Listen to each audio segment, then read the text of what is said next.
Good morning, students. In last lecture, we study about difference between AC transmission and DC transmission. Also, we study about overhead system and underground system. Now, today,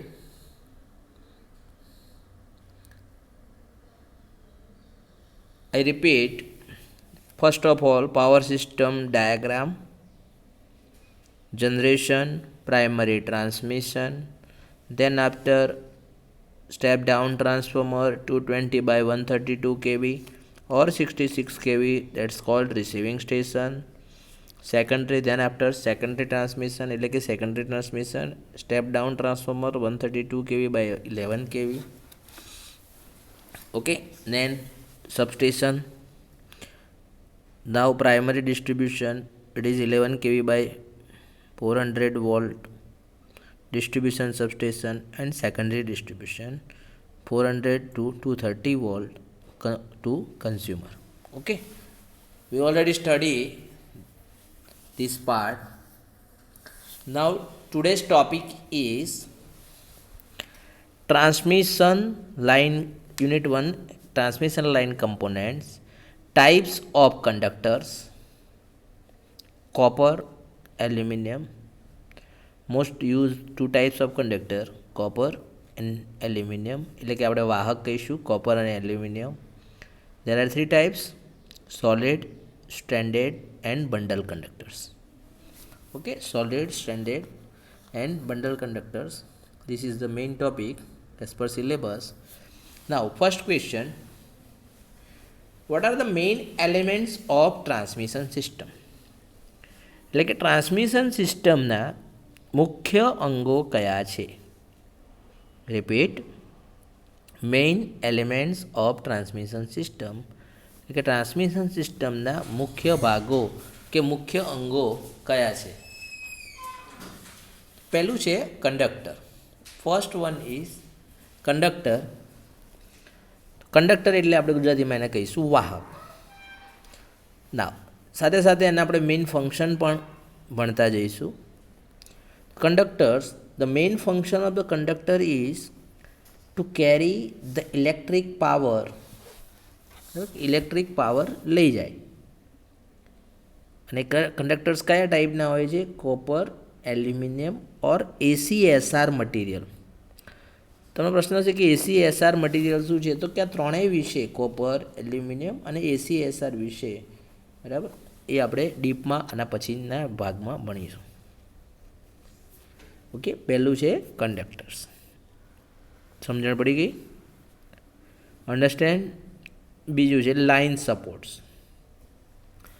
line supports એટલે કે લાઇનને જે support આપે.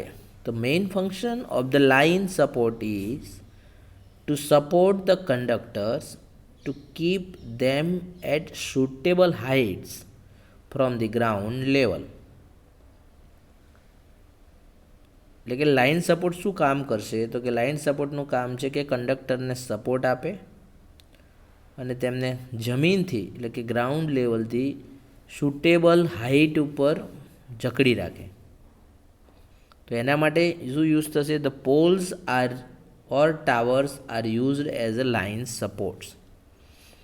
Line support માટે poles, બરાબર, અથવા towers જે તમે જોયા હશે ખેતરની અંદર, અને આપણે આપેલ લેક્ચર શરૂ થાય અને સ્ટાર્ટિંગમાં જે ટાવરવાળો ફોટો છે એ બધા લાઇન સપોર્ટ કહેવાય. એ પણ ડિટેલમાં આપણે આ ચેપ્ટરમાં ભણીશું. Than insulator. ત્રીજું છે ઇન્સ્યુલેટર. ઇન્સ્યુલેટરનું કામ શું છે? ઇન્સ્યુલેટર પણ તમે જોયા છે, બરાબર, એ ટાવરમાં જ હોય. તો the main function of the insulator is to insulate the conductors from the ground. બરાબર, એનું કામ છે કે ઇન્સ્યુલેટ કરે, કંડક્ટરને ગ્રાઉન્ડથી ઇન્સ્યુલેટ કરે. તો એના પણ પ્રકાર છે: pin, suspension, strain or shackle type insulator are generally use. એ પણ આ જ યુનિટમાં આવશે, આ જ વિભાગમાં છે, બરાબર, આ જ ચેપ્ટરની અંદર ઇન્સ્યુલેટર. ચેપ્ટરનું નામ જ છે એલિમેન્ટ્સ, એટલા બધા એલિમેન્ટ્સ વિશે જ ભણવાનું છે. પછી છે સ્ટેપ ડાઉન ટ્રાન્સફોર્મર. અને step up transformer. Step down આપણે પાવર સિસ્ટમ ડાયાગ્રામની અંદર જોયું કે સ્ટેપ ડાઉન ટ્રાન્સફોર્મર તો રિસીવિંગ સ્ટેશનની અંદર હોય, સબસ્ટેશનની અંદર હોય, કે જ્યાં વોલ્ટેજને ડાઉન કરવા માટે, વોલ્ટેજ લેવલ ડાઉન કરવા માટે જે ટ્રાન્સફોર્મર વપરાય એને કહેવાય સ્ટેપ ડાઉન ટ્રાન્સફોર્મર. અને સ્ટેપ અપ ટ્રાન્સફોર્મર, તો સ્ટેપ અપ ટ્રાન્સફોર્મર જે છે એ પાવર ટ્રાન્સફોર્મર તરીકે લેવાય અને એ પાવર સ્ટેશનની અંદર હોય કે જ્યાંથી ટ્રાન્સમિશન લાઇનની શરૂઆત થાય કે 11 kVA વોલ્ટેજ જનરેટ થાય અને એને 220 kVA લઈ જવાનો હોય. 11 kVA જનરેટ થાય અને એને 220 kVA લઈ જવાનું હોય તો શું કરશું? તો એના માટે છે step up transformer.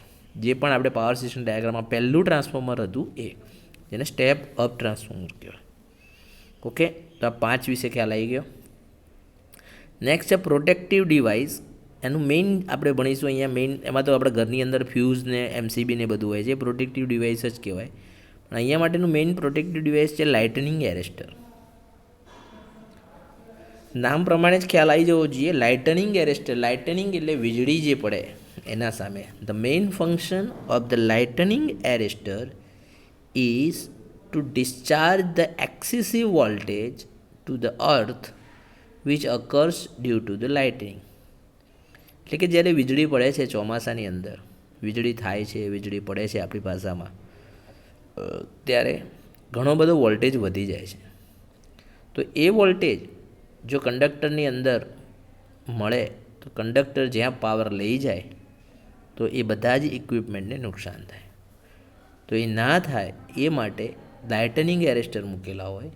Lightning arrester છે આ બધો જ વધારાનો જે વોલ્ટેજ છે, જેને અહીંયા આપણે એક્સેસિવ વોલ્ટેજ કહીએ, એને ડિસ્ચાર્જ કરી દે અને ડિસ્ચાર્જ કરીને એને અર્થમાં એટલે કે ગ્રાઉન્ડિંગ કરી દે. બરાબર, કે જે લાઇટનિંગ વીજળી દરમિયાન થયો હોય એ. તો એને કહેવાય લાઇટનિંગ એરેસ્ટર. નેક્સ્ટ છે ક્રોસ આર્મ. તો ક્રોસ આર્મ જે છે, the main function of the cross arm is to support the insulator.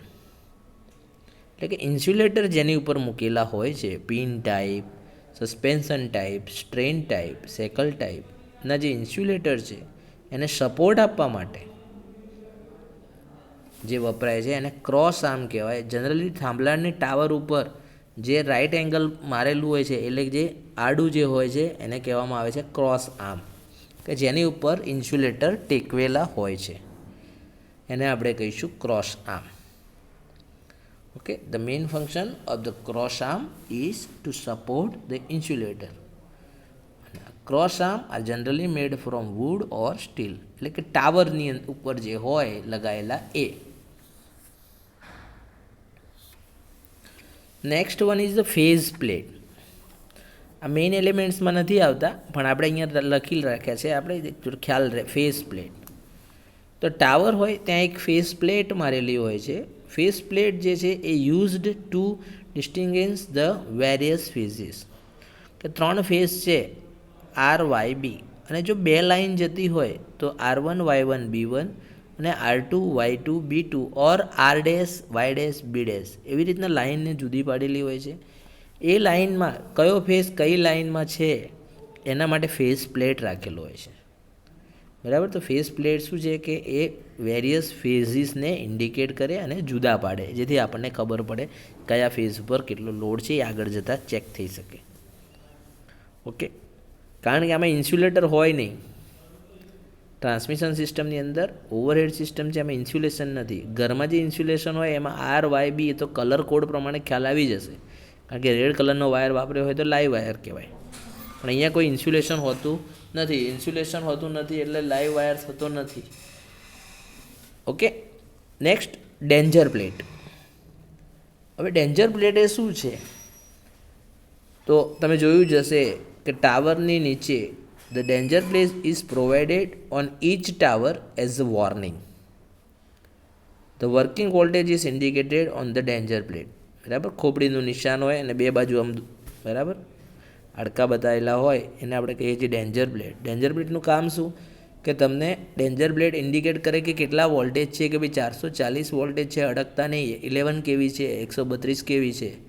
બરાબર, તમને એલર્ટ કરે, વોર્નિંગ આપે બરાબર. એટલે એ ક્યાં હોય છે? દરેક ટાવર ઉપર હોય છે. The danger plate is provided on each tower as warning, બરાબર, જેથી કરીને કોઈ અડે નહીં.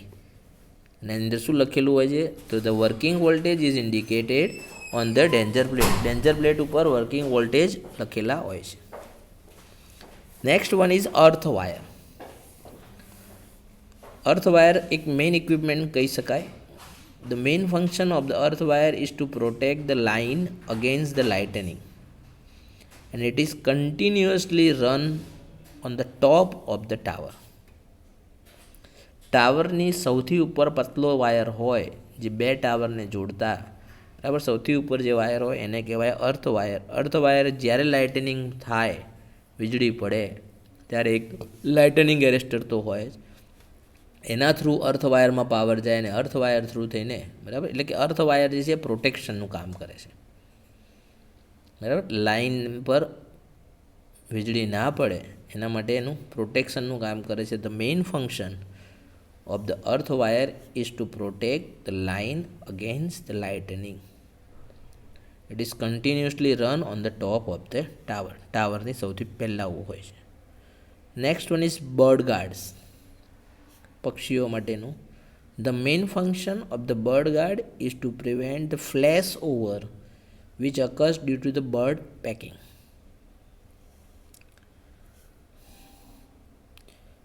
And miscellaneous, it means guard wires, V guard, vibration dampers etcetera, એ સિવાય વધારાના બધા. Okay, these are the main elements of transmission system. Okay, now next question is explain the characteristics required for conductors of overhead transmission line. એટલે કે overhead transmission line માટેની characteristic કેવી હોય? પહેલું છે હાઈ કન્ડક્ટિવિટી. હાઈ કન્ડક્ટિવિટી એટલે જેટલી conductivity વધારે હોય એટલે ટ્રાન્સમિશનની એફિશિયન્સી વધે, વધારે પાવર લઈ જાય, એટલે કે લોસ ઓછો થાય. તો high conductivity in order two increase the transmission efficiency, એટલે કે ટ્રાન્સમિશન એફિશિયન્સી વધે એના માટે કન્ડક્ટિવિટી સારી હોવી જોઈએ, એટલે હાઈ કન્ડક્ટિવિટી. સેકન્ડ છે high tensile strength. Tensile strength વધારે એટલે કે મજબૂત હોવી જોઈએ, હાઈ. જેટલી ટેન્સાઇલ સ્ટ્રેન્થ વધારે હોય એટલે મિકેનિકલ સ્ટ્રેસીસને વિસ્ટેન્ડ કરી શકે, એટલે કે એની સામે ટકી શકે. તો high tensile stress in order to withstand the high mechanical stresses. તો હાઈ મિકેનિકલ સ્ટ્રેસની સામે રક્ષણ કરી શકે, એટલા માટે ટકી શકે એ માટે એને શું કે ટેન્સાઇલ સ્ટ્રેન્થ વધારે હોવી જોઈએ. લેઝ બ્રિટલ, તૂટી ના જવું જોઈએ. લેસ સાઇઝ ઓફ કંડક્ટર, કંડક્ટરની સાઇઝ જે છે એ ઓછી હોવી જોઈએ, જેથી કરીને સાઇઝ ઓછી હોય તો એની કોસ્ટ પણ ઓછી થાય, વોલ્યુમ ઓછું થાય. ઓકે, એનું રેઝિસ્ટન્સ ઘટે, લો રેઝિસ્ટન્સ થાય, લો કોસ્ટ થાય.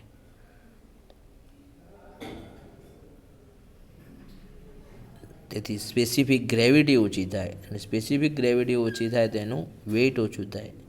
વેઇટ ઓછું થાય તો ટાવરની હાઇટ, એટલે બધું એકબીજા ઉપર ડિપેન્ડેડ છે.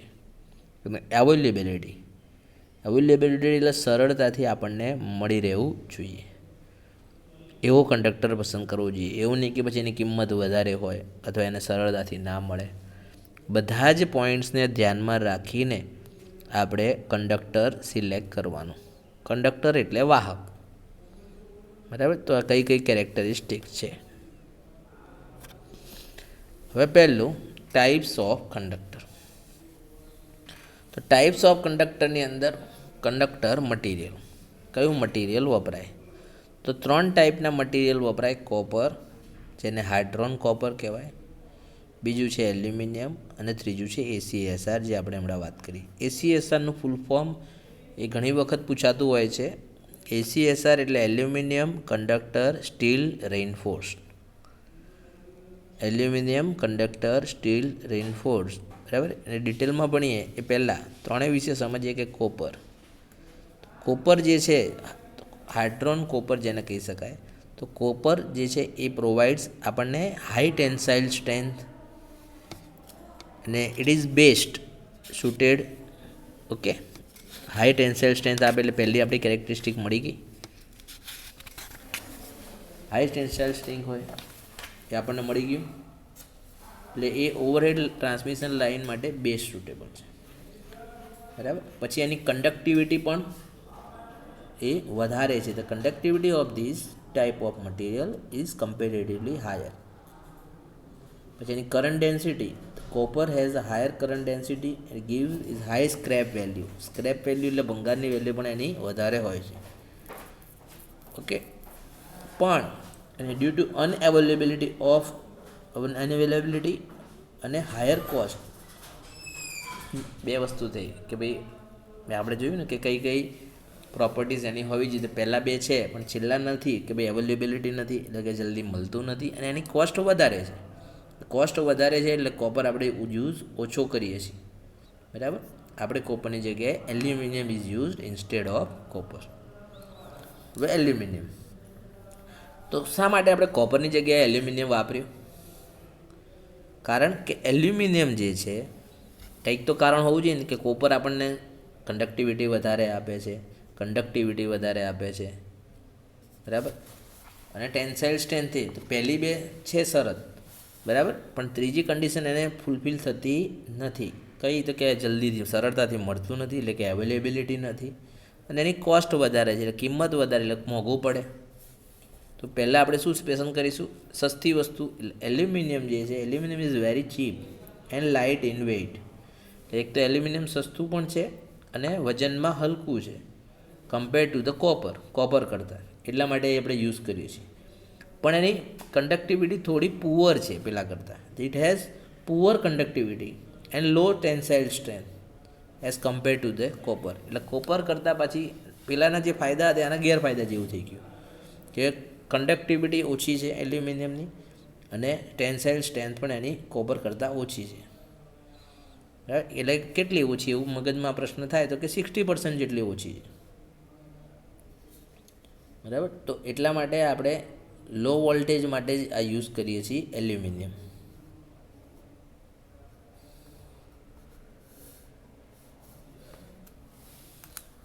ત્રીજો પ્રશ્ન આવ્યો ACSR, aluminium, conductor, steel, reinforce.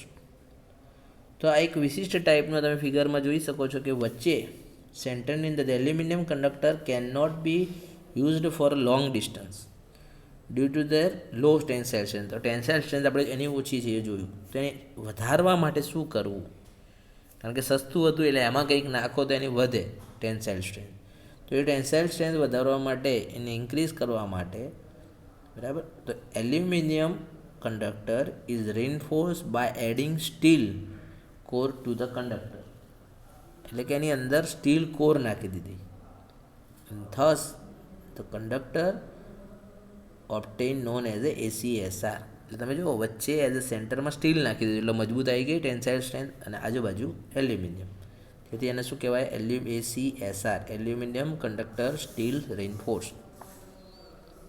Okay, એટલે કે એક સ્ટીલ વાયર હોય, બરાબર, સેન્ટરની અંદર, અને આજુબાજુ બધા એલ્યુમિનિયમના વાયર 5 થી 6 કે, બરાબર, જે સર્કલમાં જેટલા સેટ થાય એટલા વાયર જોઈએ છે. કરંટ લઈ જાય, પેલામાં કરંટ જાય નહીં.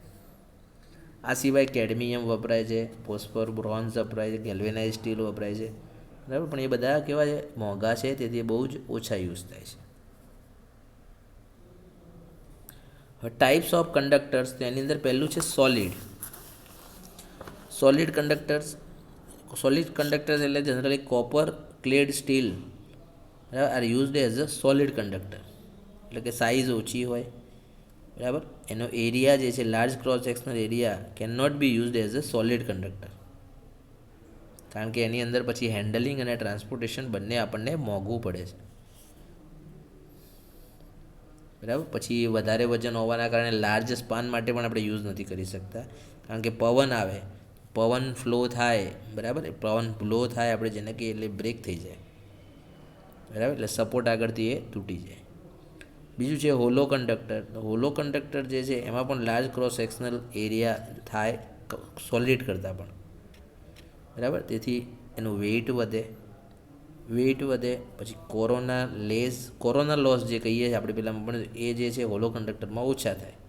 સ્કિન ઇફેક્ટ ઓછી થાય, બરાબર, સ્ટેન્ડર્ડ કરતાં. પહેલું જે છે બરાબર, એના પછી સ્ટેન્ડર્ડ આવશે ભણવામાં. તો 400 કેવી માટે આપણે વાપરી શકીએ છીએ હોલો કંડક્ટર. પછી સ્ટેન્ડર્ડ કંડક્ટર જે છે એ ઓવરઓલ ડાયામીટર એનો વધે, ફ્લેક્સિબિલિટી વધે. સેન્ટ્રલ વાયર જે છે સ્ટેન્ડર્ડ કંડક્ટરની અંદર, સેન્ટ્રલ વાયર જે છે એની આજુબાજુ બધા લેયર હોય જે યુઝ થાય, બરાબર, એટલે મજબૂતાઈ એની વધારે આવેલી એ પણ યુઝ કરીએ. પણ નાવ ડેઝ બંડલ કંડક્ટર્સ તમે જુઓ છો કે 2 લાઇનમાં હોય બંડલ કંડક્ટર્સ. આર ફેઝ તો એની 2 લાઇન, વાય ફેઝ, બરાબર, બી ફેઝ.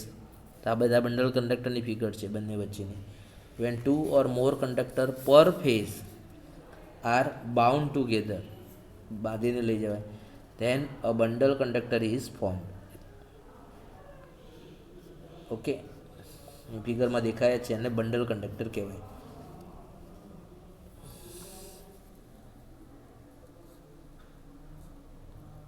બરાબર, અને આ બંડલ કંડક્ટરના એડવાન્ટેજીસ આપણને પૂછાય છે તો એ યાદ રાખી લેવાના. ઇટ રિડ્યુસ કોરોના લોસ ઓછો કરે છે. ઇટ ઇમ્પ્રૂવ્સ ધ વોલ્ટેજ રેગ્યુલેશન, એટલે વોલ્ટેજ રેગ્યુલેશન સુધારે છે. It increase the transmission efficiency વધે છે. રિડ્યુસ પર ફેઝ લાઇન ઇન્ડક્ટન્સ, એટલે કે લાઇન ઇન્ડક્ટન્સ ઘટે છે. કેપેસિટન્સ વધે છે, એટલે ઇન્ક્રીઝ ધ પર phase line capacitance. Reduce interference with communication lines, એટલે કે આજુબાજુની કોમ્યુનિકેશન જે લાઇન બીજી જતી હોય એની અંદર ઇન્ટરફિયરન્સ, એટલે બરાબર અડચણ આવતી નથી અને વધારે પાવર ટ્રાન્સમિટ કરવાની કેપેસિટી થાય છે.